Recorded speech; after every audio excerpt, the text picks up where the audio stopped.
This is one of those special questions जो आपको थोड़े से याद रखने पड़ते हैं। क्या किया जाएगा इस क्वेश्चन को सॉल्व करने के लिए, ध्यान दीजिए। सबसे पहले मैं x माइनस एक्स क्यूब में से एक्स क्यूब कॉमन ले रहा हूँ। क्यों ले रहा हूँ अभी लॉजिक समझ में आ जाएगा।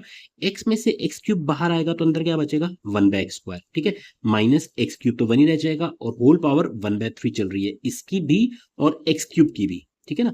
ओके, अब ये लिमिट्स को अभी हमने ऑफ कोर्स कुछ नहीं किया है, ये तो एज इट इज रहने वाली हैं फिलहाल। अब नेक्स्ट स्टेप में देखिए, मैं एक्स क्यूब और 1/3 इसको अलग कर रहा हूं, तो ये x बन जाएगा और अंदर बचेगा 1/x² माइनस 1 होल पावर 1/3।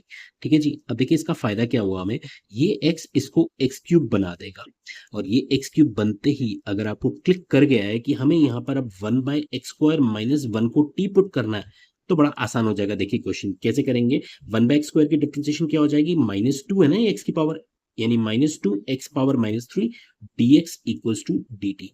समझ में आई ये बात। ठीक है, तो इसका देखिए अगेन क्या बेनिफिट मिला, dx अपॉन एक्स क्यूब लिख सकता हूँ इसको मैं, और इस -2 को आप इधर ले जाइए तो ये बन गया -dt/2। ये हमने क्यों किया, बिकॉज मेरे पास dx upon x cube available है ना इंटीग्रल में, तो ये इंटीग्रल रिड्यूस हो गया। देखिए लिमिट्स अभी मैं चेंज करूंगा ऑफ कोर्स, तो ये मैं नहीं लिख रहा हूँ, इसको अभी चेंज करते हैं। ये तो बन गया आपका t पावर 1/3 और नीचे आ गया ये dt अपॉन -2।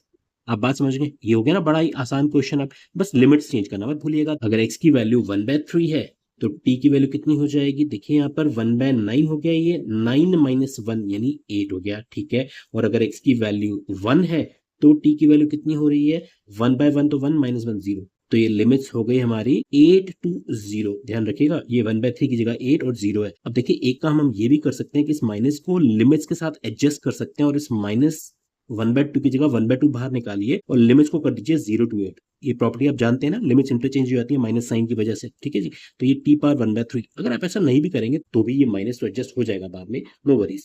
ठीक है जी, अब ये हाफ हो गया, बस इसकी इंटीग्रेशन हम जानते हैं, t पावर 4/3 हो जाएगी, 1/3 प्लस 1 हो गया ना, डिवाइड बाय 4/3। बस इसमें आप 0 to 8 लिमिट्स पुट कर दीजिए, हो गया क्वेश्चन। तो 1/2 और ये 4/3 को बाहर लाइए, ये हो गया 3/4 और t में 8 पुट करना है, 8 का मतलब हो गया 2 क्यूब। 2 क्यूब क्यों करा, बिकॉज 4/3 पावर है, 4/3 इसकी पावर इसको कैंसिल कर देगी और माइनस 0 पुट करेंगे t की जगह तो 0 ही हो गया। तो ये कितना हो गया, 2 पावर 4 यानी 16। तो ये हो गया जी 1/2 इंटू 3/4 इंटू 16। तो ये हमारा कितना आंसर आ जाएगा, 8 2 and 3 2 6। That means option A correct हो गया। See next question, take care, bye bye.